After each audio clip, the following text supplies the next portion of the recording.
3 महिन्यांनी आमच्या निवडणुका येत आहेत आणि समोरच्यांना माहिती आहे की त्यांचे घोडे फरार आणि टांगा पलटी होणार आहे। झेंडे दाखवायचा आणि दादागिरी करायचा धंदा आमचा आहे, त्यांचा नाही आहे।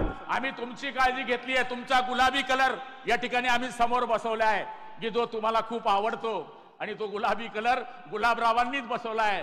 महाराष्ट्राच्या महिला सशक्तीकरण अभियानाच्या निमित्तानं मोठ्या संख्येने उपस्थित असलेल्या माझ्या आई समान आणि माझ्या भगिनी समान बहिणींना मी प्रथमतः वंदन करतो।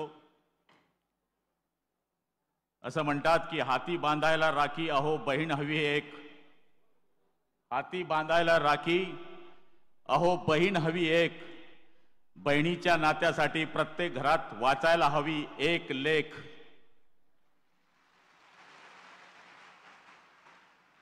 आज माझी लाडकी बहीण, मुख्यमंत्र्यांची लाडकी बहीण या कार्यक्रमासाठी उपस्थित असलेले आपल्या सगळ्यांचे लाडके मुख्यमंत्री आदरणीय एकनाथरावजी शिंदे उर्फ एकनाथरावजी मामा, व्यासपीठावर उपस्थित आदरणीय नामदार उपमुख्यमंत्री देवेंद्रजी फडणवीस साहेब, नामदार अजित पवार साहेब, आदरणीय गिरीश भाऊ, आदरणीय अनिल भाऊ, सगळे सन्माननीय आमदार बंधू भगिनी आणि माझ्या लाडक्या बहिणींनो, मी प्रथमतः आदरणीय शिंदे साहेबांचं आपल्या जिल्ह्यामध्ये आणि उपमुख्यमंत्री दोघांचं या ठिकाणी खूप खूप स्वागत करतो। आपल्या बहिणींच्या मागे जन्मभर उभा राहील अशा पद्धतीनं शपथ खाणारे आपण सगळे भाऊ, त्याच पद्धतीनं बहिणींच्या बायाच्या भावाची पाठीशी उभं राहण्याची शपथ घेतलेले हे आपले तिघे नेते आज जळगावमध्ये येत आहेत।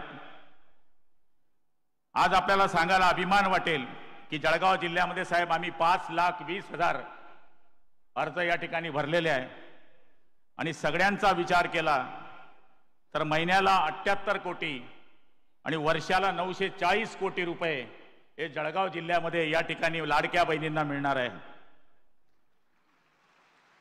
साहेब आपला आभार मानलं पाहिजे की आपण अंगणवाडी सेविकाच्या मानधनामध्ये 5,000 वरून 10,000 केलेत, CRP-ना 3,000 वरून 6,000 केलेत, महिलांना आयुष्यमान भारत अंतर्गत 5 लाखापर्यंत मोफत उपचार आपण केला, बसमध्ये महिलांना 50% सवलत दिली आणि आशा वर्करांच्या मानधनामध्ये सुद्धा आपण दुप्पट वाढ केली।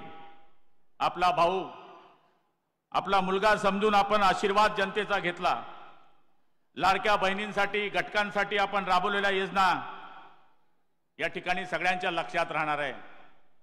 काही लोक आता आपल्या बाबतीमध्ये अफवा फैलवत आहेत, भूल थापा मारतायत की निवडणुकीपुरती ही योजना आहे, पण या राज्याचे गल्ला मंत्री आणि या राज्याचे उपमुख्यमंत्री नामदार अजित पवार साहेब या ठिकाणी उपस्थित आहे। त्यांनी कॅबिनेटमध्ये 35,000 कोटी रुपयाची तरतूद आपल्या बहिणींकरता केलेली आहे। त्यामुळे या भूलथापांना या ठिकाणी कोणी पडायचं नाहीये। आपल्याला माहिती आहे आता या बहिणी जर आमच्या मागे उभं राहिल्यात, या बहिणी आमच्या मागे उभं राहणार आहे। 3 महिन्यांनी आमच्या निवडणुका येत आहेत आणि समोरच्यांना माहिती आहे की त्यांचे घोडे फरार आणि टांगा पलटी होणार आहे, हे आमच्या बहिणींनी या ठिकाणी ठरवून घेतलेलं आहे। आज या जळगाव जिल्ह्यामधल्या या 3-4 दिवसाच्या केलेल्या आयोजनामध्ये, या कार्यक्रमामध्ये आपण पाहिलं असेल की उत्स्फूर्तपणे या आमच्या सगळ्या बहिणी या ठिकाणी उपस्थित राहिलेल्या आहेत। या जळगाव जिल्ह्यामध्ये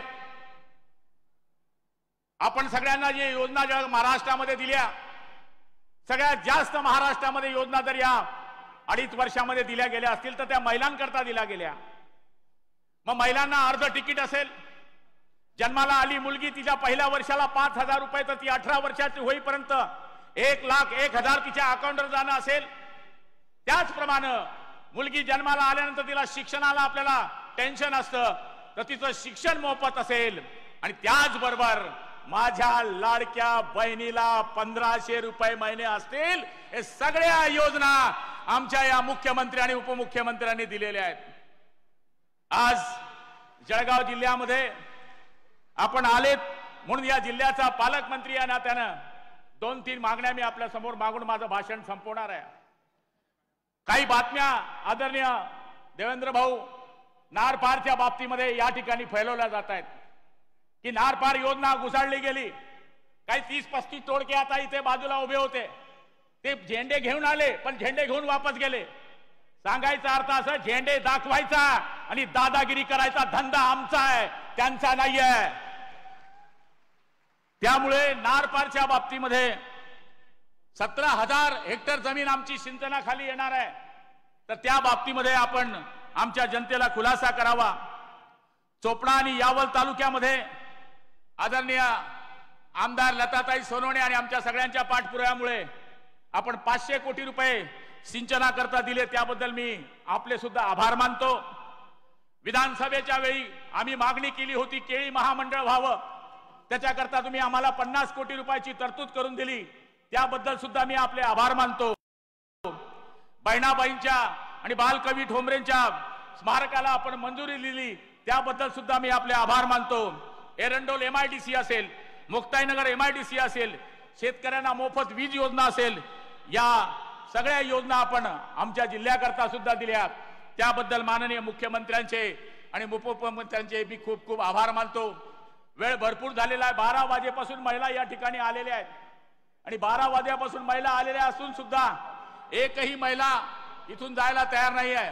बाहेर सुद्धा महिला बसलेल्या आहेत, या साईडला सुद्धा महिला बसलेल्या आहेत। याचा अर्थच हा होतो की शिंदे साहेब, देवेंद्र भाऊ आणि अजित दादा, तुम्ही जी योजना लाडकी बहिणीची आणली आहे, ही योजना छप्पर फाड़ की आहे। योगायोगाने धनुष्यबाण, कमळ आणि घड्याळ एकाच व्यासपीठावर बसलाय, त्यामुळे आपल्याला या ठिकाणी आभार मानावा लागेल। आदरणीय देवेंद्र भाऊ आणि शिंदे साहेब बसलेले आहेत। खेडी भोकरी आणि भोकर पुलाचं काम आमचं सुरू आहे, 150 कोटी रुपयाचा पूल आहे, पण त्याच्यावर 30 कोटी रुपयाची तरतूद करणे अत्यावश्यक गरजेचे आहे, नाहीतर त्याचं काम बंद होऊ शकतं। त्याचप्रमाणे मुक्ताईनगरचा 150 कोटी रुपयाचा जो पूल आहे, त्याच्यावर सुद्धा आर्थिक तरतूद होणे हे अत्यावश्यक आहे, ते सुद्धा होणे अत्यावश्यक गरजेचे आहे, असे मी या ठिकाणी आपल्या समोर मांडतो। वेळ भरपूर झालेला आहे।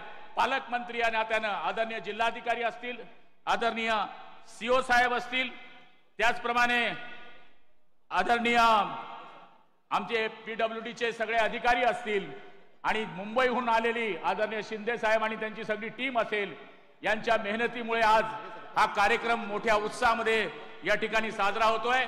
आणि दादांना सांगायला आनंद वाटेल, दादा आम्ही तुमची काळजी घेतली आहे, तुमचा गुलाबी कलर या ठिकाणी आम्ही समोर बसवला आहे, की जो तुम्हाला खूप आवडतो, आणि तो गुलाबी कलर गुलाबरावांनीच बसवला आहे।